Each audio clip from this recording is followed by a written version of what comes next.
Otra cosa que tenemos que tener en cuenta a la hora de componer textos es la maquetación de los párrafos. Pensar que la redacción de textos, cuando los redactores escriben o nosotros escribimos, siempre trabajamos con puntos y aparte.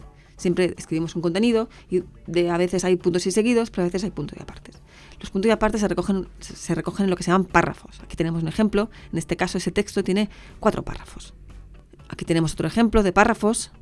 En este caso tiene una columna más ancha. En principio, los párrafos se pueden marcar de 2 maneras. De una manera, para marcar los párrafos, es el salto de línea, como podemos ver en la columna de la izquierda, y que, de alguna manera, la maquetación está ayudando al lector a decir que hay todos estos tipos de contenido dentro del mismo contenido. O sea, hay esos puntos y apartes, estos párrafos. Si en algún caso necesitamos que el texto esté maquetado todo seguido, que no hayan estos saltos de línea, porque esto nos ocupa más espacio en las páginas, podemos maquetar el texto seguido. Por ejemplo, los periódicos y las revistas están maquetados así, pero hay que marcar esos párrafos, ¿no? De alguna manera. Y una manera de marcarlas es con lo que se llama sangría a la izquierda en la primera línea, ¿vale? De esta manera, con esa sangría siempre en la primera línea del párrafo, estamos marcando esos párrafos visualmente al lector y ayudan a agilizar la lectura y a intentar comprender mejor el texto. Normalmente esta sangría se empieza a colocar a partir del primer punto y aparte. Es decir, que si iniciamos un texto, si maquetamos el inicio de un texto y no ponemos capitulares, por ejemplo, pues la sangría tendría que empezar a partir del primer punto y aparte. Al inicio nunca lleva sangría. Eso es un error, porque lo que realmente está marcando es los párrafos. Hay otro tipo de sangrías que se llaman sangrías francesas, que lo que hace es, en lugar de entrar en la primera línea de texto, lo que hace es salir con respecto a la caja de texto y genera esta marca de párrafos de esta manera visualmente, ¿no? Usar la sangría francesa visualmente funciona bien cuando tengamos que hacer listas de bibliografías, porque es una maquetación más clásica. Es muy elegante y deberían utilizarse también para algunas introducciones, pero de una manera, si estamos haciendo una composición más tradicional. Aquí vemos algunos ejemplos. Estos son bibliografías, ¿no? En el que el texto está maquetado con sangría francesa.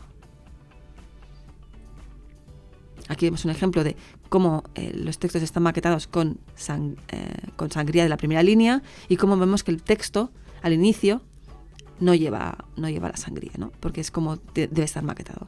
Cuando empezamos un texto nuevo, siempre hay que empezar el punto y aparte primero para marcar la sangría. Otra cosa que tenemos que tener en cuenta con las sangrías y la marcación de párrafos es cuando en un texto tenemos citas, ¿no? Si tenemos citas, es importante trabajar visualmente que eso es una cita, e informar al lector que esto es un texto diferente. Pues a lo mejor con una sangría pues es una manera de mostrar al lector ese tipo nuevo de contenido. Lo mismo, podríamos utilizar en lugar de una sangría hacia adentro, pues una sangría francesa si nos interesase que fuese así, dependiendo de nuestro diseño. En composición de textos, una cosa que también hay que tener en cuenta son lo que se llaman huérfanas y viudas y que hay que intentar evitar. Las viudas son las líneas que quedan al principio de una columna de texto y que vienen de la anterior columna. Son estas líneas que quedan sueltas de final de párrafo y que empiezan en la siguiente columna del texto que va seguido, ¿no? Esto es una viuda. Las huérfanas corresponden a las últimas líneas la primera línea del párrafo al final de columna de texto que quedan sueltas, o a las palabras que quedan solas al final de párrafo. Eso también hay que intentar evitarlo. Una manera de evitarlo sería ajustando el espacio entre letras o ampliando el espacio entre letras. Hay que intentar siempre que maquetamos textos que estas cosas no nos ocurran. Y esto se hace pues seleccionando el párrafo y trabajando y tocando el tracking, ¿no?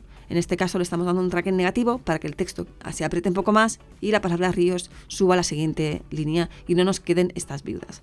Fijaros que al maquetar, al reducir el espacio entre letras de este párrafo, la viuda que teníamos en la última línea del párrafo, de la columna, ya nos ha desaparecido, ¿no? No pasa nada porque en un texto hayan párrafos que tengan un kerning diferente a otro, porque la manera de ajustar estas cosas es así.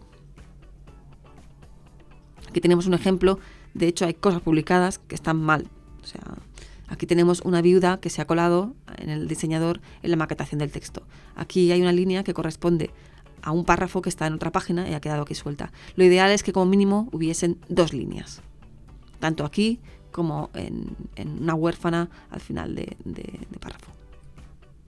En definitiva, ya sabemos que la tipografía debe ser legible cuando maquetamos textos en edición. Lo importante es eso, que la tipografía sea legible e intemporal en la medida de lo posible.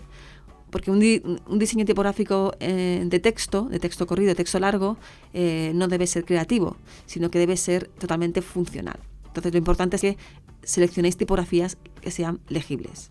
El trabajo del espacio entre palabras debe ser correcto, ni tan reducido ni tan ampliado como no sea necesario. O sea, que hay que intentar que esos espacios queden bien trabajados. Y en función de la composición que hagamos, si es composición a bandera, si es composición justificada, pues tendríamos que trabajar que esos espacios quedasen correctamente. Igualmente, hay que trabajar bien las interlíneas, porque una interlínea muy ampliada nos puede dar una sensación que a lo mejor no queremos, o compensados con los medianiles. Hay que marcar bien los párrafos con sangrías o hacerlos visibles de alguna manera como un salto de línea. Y hacer que los títulos sean visibles, que la lectura sea fluida, evitar las huérfanas y las viudas. Todas estas cosas nos harán mejores diseñadores y mostraremos el contenido de una manera eficiente y adecuada. Eso es todo. En la siguiente clase vamos a hablar de jerarquía tipográfica.